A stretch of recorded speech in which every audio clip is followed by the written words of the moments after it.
Bandeko tolobela ferme ya Kingakati.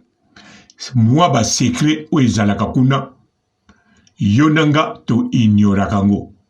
Mais oui, ferme ya Kingakati eza na secret. Makambo na koloba ekosepelisa bino. Bofungola matoi bokoyokango kitoko. Mpote ba papa, ba mama, bandeko. Mpote ba rando na ba randonnette. Mpote batoyo balingaka rando na ba oyo balingaka rando te. Mpote ba jeune garçon na ba jeune fille. Mpote bana mike na ba bébé. Mpote ba Sainte Anoirite, Sainte Thérèse, Sainte Ingrid Kabongo. Bandeko, Kingakati eza na ba secret. Bandeko, boyebaka yango bien. Mama Olive, ndenge asungaka bato, ndenge adepensaka mbongo. Akoki kosalango na mbongo ya ye moko sans senga mobali na ye to mutu mususu. Bandeko secret ezaboy. Ferme ya Kingakati bilanga obomona kawana ekotisaka par année plus de 2 millions d'euros. Bondimi to bondimi te.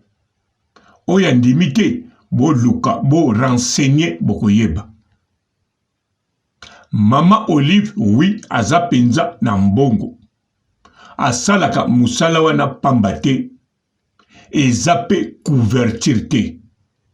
Mais ferme wana, bilanga wana ya Mama Olive, ekotisaka plus de 2 millions d'euros. Donc, elle a ici 3 millions, 4 millions, 5 millions, ça dépend. Wana fobo luka, bo renseigner kuna, botuna to botanga ba livre.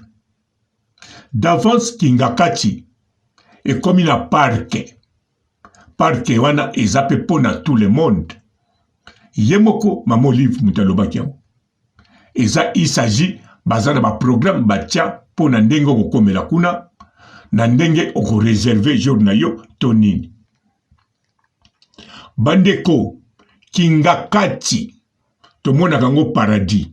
Oui, parce que bango mutu bakomisi yango paradis. Bandeko, na kanisa tangu Mobutu azaki na pouvoir avandaki na Mongaliema. Atongaki ndaku ne mususu na Guado. Tsele ezalaki. Azalaki moko pe na kala kovanda na Ntsele. Men Ntsele na ba piscine na ba nini etikalaki pona batu nyonso. Vous comprenez, mais ezalaki fermeté. Ezalaki parc touristique. Alors, sikoyo, Mama Olive bango basala ferme. Nakanisa tangu mobaline azalaki na pouvoir. Bozako mona bavanda soki na Gombe. Tozako landa na ba cassette na ba DVD. Bazakari bazoloba. Président akei na ferme. Akendeke mingi na ferme. Elingi koloba. Kingakati otomona lelo boye. Nakala ezalaki bongote. En bref, elingi koloba. Batonga yango malembe malembe. Alors, soki batonga yango malembe malembe. Elingi koloba. Yo nangai. Soki osombi hectare na yo ya munene na n'importe quel zamba. Ezala na Lubumbashi, ezala na Bakongo, ezala na Maluku, ezala na Bandundu, soki wapi, okoki kosala ferme na yo, pe soki ozana mbongono, okoki kotonga malembe, malembe, ba résidence na yo oyo lingi kovanda. Okoki pe kosalisa parc n'autorisation ya l'État. Poko somba ba kilometre carré ya mabele eyebani ndenge basomba kango.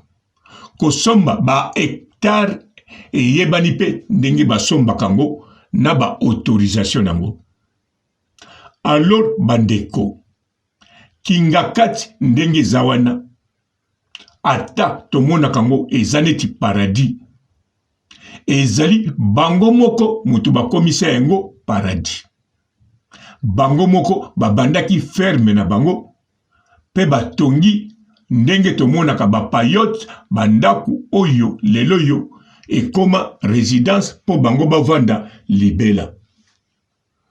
Lelo pe basali parke parce que bazana besoin batu pe bayaka ko visiter bamonaka makambo mosusu oyo yo esengeli batu bamonaka.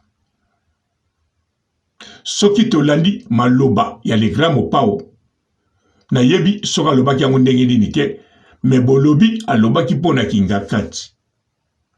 Me bandeko, kingakati soki batiki yango na l'État, donc l'État fa somba parce que eza résidence privée, eza ferme privée. Soki pe l'État asombi yango, donc faut a entretenir yango ndenge bamikolo kingakati bazo entretenir yango. Ezobima na beauté, ezobima na lokumu, mutu nyonso azolulango. Nalobi bongo pourquoi? Natalaki ba image na jardin zoologique oyo ezalaka na Kisasa. Gouverneur ya Kisasa akei po misale banda babongisango. En tout cas bandeko, epesaki nga mawa. Siko jardin wana bokoka ko entretenir yango te eza mokeke kingakati. Gouvernement moko akoka ko entretenir yango te.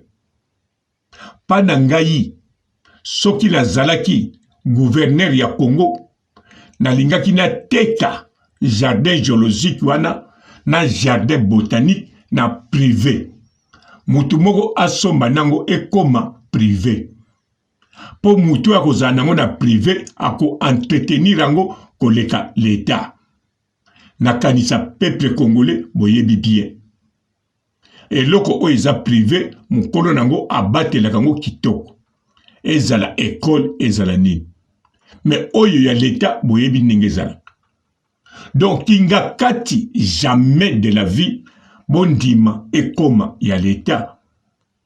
Botikango ezala na maboko ya bakolo nango. Po eza ya bango pe ba entretiraka ngo bien. Babatelaka ngo kitoko. Yango wana pe botiaka fier boloba bozana kingakati na bino. Po soki batuni bino ex-président na bino avandaka wapi. Po non. Po ex-président Yangola avandaka na bisika boye. Oya bino azalaka wapi. Alors bokozala fier boloba azana kingakati. Madame ne azana bilanga ekotisaka plus de 2 millions d'euros. Yango amonanaka na mbongo. Na mbongo wana pe akoki pe kosombaka ba diamane azoteka. Azape na tina ayiba diamate. Azape na tina ayiba cuivre te. Mais azana capacité ya kosomba or, kosomba diamant koteka. Po esalama kaka te ba dini kinwani bateka ba diamant. Esalama kaka te ba musicien mususu na ba député ba yaka na poto koteka diamant. Mutu nyonso oyo azana mbongo ya kosomba akoki kosomba ayepe koteka. Mutu nyonso oyo azana mbongo akoki pe koexploiter mabele asali ferme asombi hectare na ye asali bilanga azokotisa pe 2 millions d'euros. Donc ngai kingakati na mona kango mabe moko te ndenge eza na bakolo nango. Na mona kango pe kimuyibi moko te. Na mona kango bakangi pe mabele moko te oyo peuple azo souffrir. Kingakati ezo frère souffrir peuple moko te.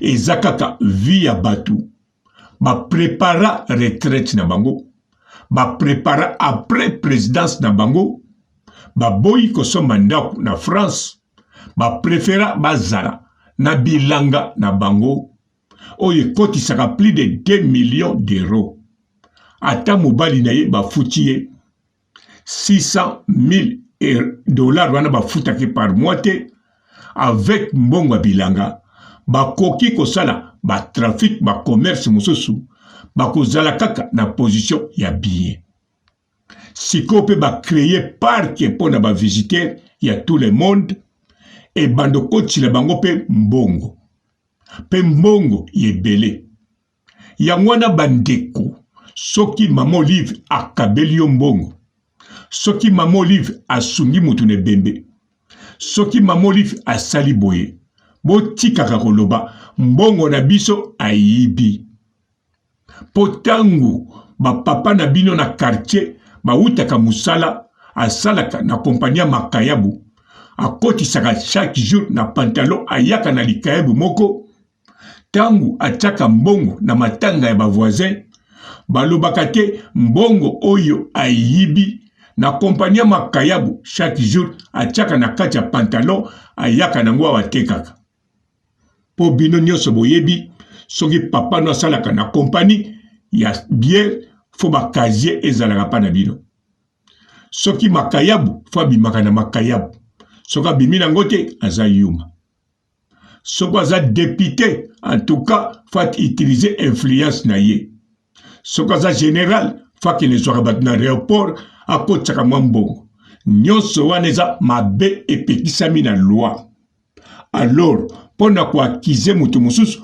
akize mpe yo moko nalobi teke na autorisaka bato bayibaka to naza contre bango mais ezali culture ya ba tiers monde esalamaka kaka na Congo te na Zaïre te na Angola te esalamaka na ba Mexique na Brésil ba pays tout oyo eza tiers monde yango wana mama wana asungaka bino na motema moko mama wana akotisaka penza mbongo oyo andimi te bilanga wana ekotisaka plus de 2 millions d'euros na ne ndimelanga nalobi te ekotisaka 2 millions nalobi malamu ekotisaka plus de 2 millions.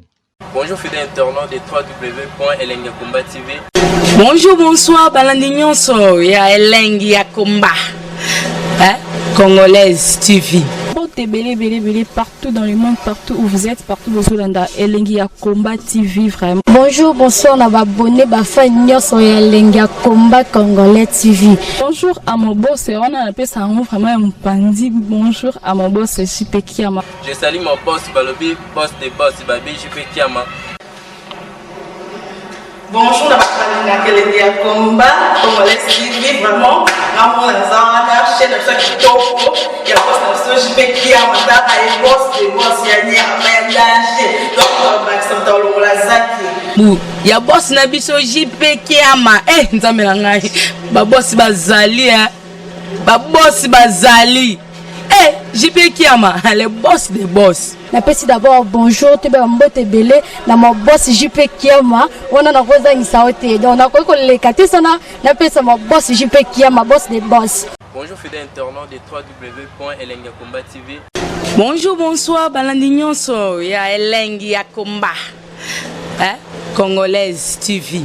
Belé partout dans le monde, partout où vous êtes, partout où vous êtes, Elengi ya Komba TV vraiment. Bonjour, bonsoir, on a abonné bafa nyonso ya Elengi ya Komba Congolais TV. Bonjour à mon boss, on a appelé ça vraiment un pandi. Bonjour à mon boss JP Kiama. Je salue mon boss Balobi, boss des boss Babi, JP Kiama. Bonjour, na Elengi ya Komba Congolais TV vraiment. Ramon Lazana, chaîne de ça qui topo, il y a boss de JP Kiama, et boss des boss, il y a ni à danger. Donc, on va s'entendre au Lazaki. Ya boss na biso JP Kiama, nzambe na ngai ba boss bazali ba boss bazali JP Kiama le boss des boss. napesi d'abord bonjour te ba mbote belé na mo boss JP Kiama wana na kozangisa ote donc na ko leka te sana napesa mo boss JP Kiama boss des boss. Bon, belé partout dans le monde, partout où vous êtes, partout où vous êtes, Elengi ya Komba TV vraiment. Bonjour, bonsoir, na abonné ba fan nyonso ya Elengi ya Komba Congolais TV. Bonjour à mon boss, on a appelé ça vraiment un pandi. Bonjour à mon boss JP Kiama. Je salue mon boss Balobi, boss des boss, Babi JP Kiama. Bonjour, na balinga Elengi ya Komba Congolais TV vraiment. Maman la zona chaîne de chaque kitoko ya boss na JP Kiama ta ay boss des boss ya ni ya danger donc ba samtalo la zaki bu ya boss na biso JP Kiama nzambe na ngai ba boss bazali ba boss bazali JP Kiama le boss des boss. Napesi d'abord bonjour te ba mbote belé na mo boss JP Kiama wana na kozangisa ote donc na ko leka te sana napesa mo boss JP Kiama boss des boss.